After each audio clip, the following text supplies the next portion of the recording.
আমরা পীরের কাছে যাই বইলা মসজিদে দেখবেন মাঝে মধ্যেই ওয়াজ হয়, কোনো বাবার কাছে যাওয়া যাবে না, কোনো বাবার কাছে চাওয়া যাবে না, কোনো খাজার কাছে জোরে বলেন চাওয়া যাবে না। চাইতে হবে কার কাছে? জোরে কন। এই সস্তা ওয়াজটা সারা বাংলাদেশে মনে হয় বহুবার করছি। আমি তো ওয়াজ করার ক্ষমতা রাখি না, কিন্তু বিশ্লেষণ করি যতটুকু বুঝি আর কি মুসলমান হিসেবে।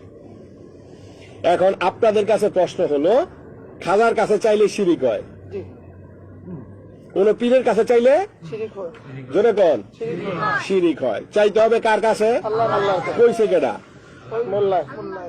ইমাম সাহেব। আমি ওনাকে রেসপেক্ট করি, ওনার পেছনে হাজার হাজার মানুষ নামাজ পড়ে কি পড়ে না। তো উনি যেহেতু দলিল দেন, নিশ্চয়ই দলিলের গ্রহণযোগ্যতা থাকা দরকার আছে না নাই? এবং ওনারও এটা মানার দরকার আছে না নাই? জোরে কন, স্বীকার করেন এটা কি কি যেটা উনি বলেন সেটা ওনার মানার দরকার আছে না নাই? তাহলে ইমাম সাহেবেরও এই শিরিক থেকে বাঁচতে হবে কি হয় না?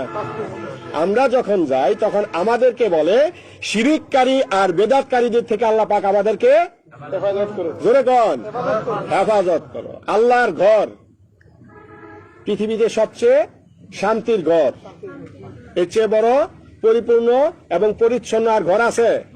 জোরে বলেন। আমি পীরের কাছে যাই, কোন মুসিবতে পড়লে পীরের কাছে যাই, পীরকে উসিলা ধরে আল্লাহর কাছে চাই কি চাই না? জোরে কন চাই। চাওয়ার কারণে আমাকে কি বলা হয়? শিরিককারী।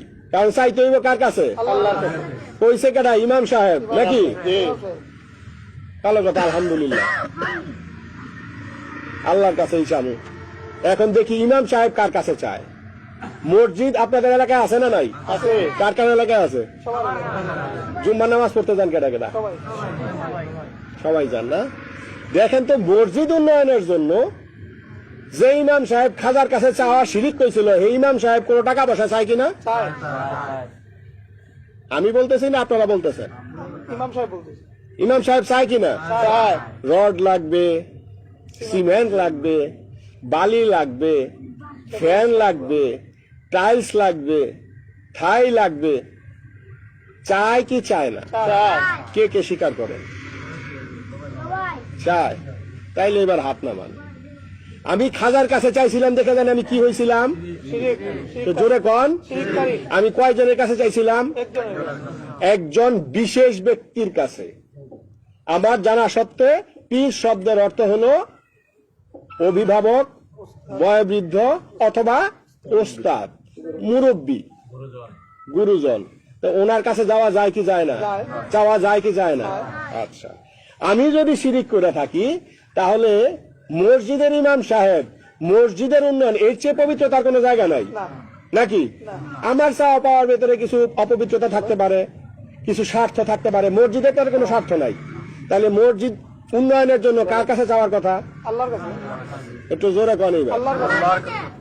কইছিল কেডা? ইমাম সাহেব। এখন ইমাম সাহেব চাইছে কার কাছে?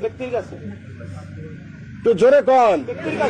আমি কয়জনের কাছে চাইছিলাম? তো জোরে একজনের কাছে। উনি যে এত মানুষের কাছে চাইছে, কে 5 ওয়াক্ত নামাজ পড়ছে উনি জানে?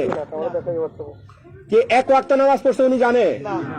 কে সুদ খাইছে উনি জানে? কে ঘুষ খাইছে উনি জানে? কে চুরি করছে উনি জানে? কে ভালো মানুষ উনি জানে? কিন্তু কোনো কিছু না জানি না আপমার জন্য সদারের কাছে চাইছে না চায় নাই? এইখানে ঘুষ করে টাকা নিব না এই কথা একবারও বলছে?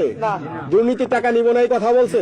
আমি ওই দিকে গেলামই না, ওই চ্যাপ্টারেই গেলাম না। আমি একজন ব্যক্তি কামেল মোকাম্মেল একজন মুরব্বীর কাছে গেছি, দেখা উনি আমাকে শিরিককারী বললেন। উনি আম জনতার কাছে চাইলে কি হয়? শিরিক হয় না। এখন একটু উত্তর দেন। শিরিক হয়েছে। আপনি আমারে চাইতে গেছেন কার কাছে? আল্লাহর কাছে। আপনি চাইলেন কার কাছে? ব্যক্তির কাছে। জোরে কন। ব্যক্তির কাছে। আপনি চাইলে শিরিক হয় না, আমি চাইলে শিরিক হয়। তো জোরে কন। এখন বলেন, এক মুখে যে দুই কথা বলে তার পেছনে কি নামাজ হবে? না, মুনাফিক। আমি কাউকে কোনো খারাপ মন্তব্য করি না, প্রশ্ন আপনাদের বিবেকের কাছে। আপনারা এখানে উপস্থিত আছেন, আমিও বাংলায় বলতেছি, আপনারাও বাংলায়। আমাকে একজন কামেল মোকাম্মেল ওলি আল্লাহর দরবারে গেছি বলে শিরিককারী বলা হয়, কিন্তু আপনি আমজনতার সাথে কথা বলতেছেন। এরপরে যদি শিরিকের কথা বলেন, একটু পরে বাসায় যাইবেন, বাসায় গিয়ে বলবেন বিবি এক গ্লাস পানি দাও, অনেক পানি তৃষ্ণা পাইছে। পানি চাওয়ার কথা কার কাছে? আল্লাহ। জোরে কোন? চাইছেন কার কাছে?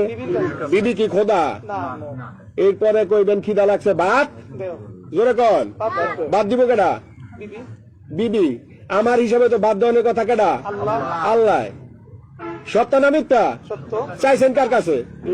বিবির কাছে। বিবি কি খোদা? আরে মিয়া সাহেব, আপনি যদি এক গ্লাস পানির জন্য শিরিক করতে পারেন, আপনি যদি একবেলা খাওয়ার জন্য শিরিক করতে পারেন, তাহলে আমি আল্লাহ রাসূলকে পাওয়ার জন্য অনন্তকাল কামেল মোকামেল আল্লাহর কথা শিরিক করতে পারি। আপনি যেদিন ওই শিরিক ছাড়তে পারবেন, ওই দিন আমি ওই শিরিক ছাড়তে পারবো। প্রকৃতপক্ষে আমরা শিরিক করি না, আমরা ওলি আল্লাহকে উসিলা ধরে আল্লাহর দরবারে চাই। কেন ওলি আল্লাহর উসিলা ধরি? কারণ আমার চোখ অপবিত্র, আমার মুখ অপবিত্র, আমার জবান অপবিত্র। আমি মনে করি যে আমার এলাকার যে চাওয়া পাওয়া আছে, এলাকার চেয়ারম্যানের কাছে কইলে জিনিসটা সিগনেচার করে দিব, কাজ হয়ে যাবে। মনে করি কি করি না? এলাকার এমপি যদি একটু সুপারিশ করে দেয়, কাজটা মনে করি কি করি না? ঠিক একই ভাবে আমরা যারা তাসাউফপন্থী মানুষ, আমরা বিশ্বাস করি যে কামেল মুকামেল ওলি আল্লাহ যখন একবার হাত তুলবে, একবার তার জবিন মোবারকে বলবে, আল্লাহ পাক নেককার তা কবুল করে নেবেন। যার কারণে আমরা কামেল মুকামেল ওলি আল্লাহর দরবারে যাই। তাই আমি আপনাদেরকে উদারত আহ্বান জানাবো, আপনারা যারা এখানে উপস্থিত হয়েছেন, এই শিরিক আর বিদআতের ফিতনা থেকে আমাদেরকে বেরিয়ে আসতে হবে। আমরা স্বাভাবিকভাবেই বেদাতকারীর শব্দ একটা ব্যবহার করে আমরা মুনাজাত করি, বিশেষ করে জানাজার নামাজের পরে মুনাজাত করি কি করি না? দাঁড়ায় কিয়াম করি কি করি না? দাঁড়ায় মিলাদ করি কি করি না? এখন জানাজার নামাজ পড়া মুনাজাত পড়তে দেয় না, এক শ্রেণী সৃষ্টি হয়েছে না হয় নাই? আচ্ছা, ধরে নিলাম বেদাত। আজ পর্যন্ত দেখবেন বেশিরভাগ আলেম ওলামা বেদাত শব্দের অর্থ প্রকাশ করবে না। কি করবে না? অর্থ প্রকাশ করবে না। বেদাত শব্দের অর্থ কি? বেদাত কয় প্রকারের আপনারা জানেন? বেদাত দুই প্রকারের। বেদাতে সাইয়া, জোরে বলেন, হাসানা। এক প্রকারের বেদাত আছে যাহা করলে গুনাহ, আরেক প্রকারের বেদাত আছে যা পরবর্তীতে আবিষ্কার হয়েছে কিন্তু মানুষের জন্য কল্যাণকর, তা অবশ্যই গ্রহণযোগ্য এবং জাকের পার্টি তাসাউফপন্থীরা তা পরিপূর্ণভাবে গ্রহণ করে। কিন্তু আমার কথা হলো, আপনি বেদাত বেদাত বললেন, আল্লাহ রাসূলের জামানার পরবর্তীতে যা আসছে সবই বেদাত। আপনি যে মোবাইল ব্যবহার করেন, এটা কি বেদাত?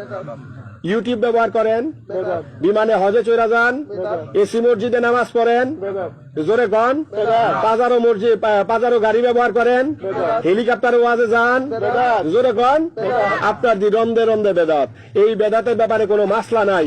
আমি একটা মানুষ মৃত্যুবরণ করছে, ওইখানে সুখ সন্ত পরিবারের সবাই আসছে, ওইখানে হাত তুলছি, কিছু নাবালক আছে, কিছু বৃদ্ধ মানুষ আছে, কিছু মধ্যম বয়সী মানুষ আছে, কিছু আপনজন আছে, সবাই হাত তুলছে। তুলে কি কারোর বিরুদ্ধে গীবত করে? বাজে মন্তব্য করে? গালিগালাজ করে? যে ক্ষেত্রে একটা মানুষ চলে গেছেন, সেই মানুষকে উসিলা করে আমরা হাত তুলছি, আমাদের প্রত্যেকের মন নরম আছে না নাই? অতএব এইখানে আমাদের কারোর চোখে পনু কান্দায় পানি নাই বা পড়ুক, ওই এতিম সন্তান, ওই আত্মীয় স্বজনে যারা আছে, তাদের এই চোখের পানির উসিলায় আল্লাহ পাক আমাদের সবার দরিয়া দরিয়া গুনাহ মাফ করতে পারে কি পারে না? জোরে বলেন, পারে কি পারে না?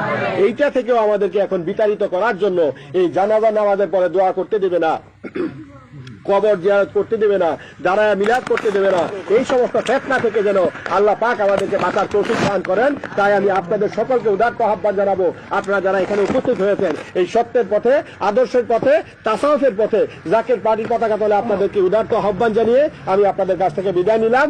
এবং আগামী 17, 18, 19 ও 20 জানুয়ারি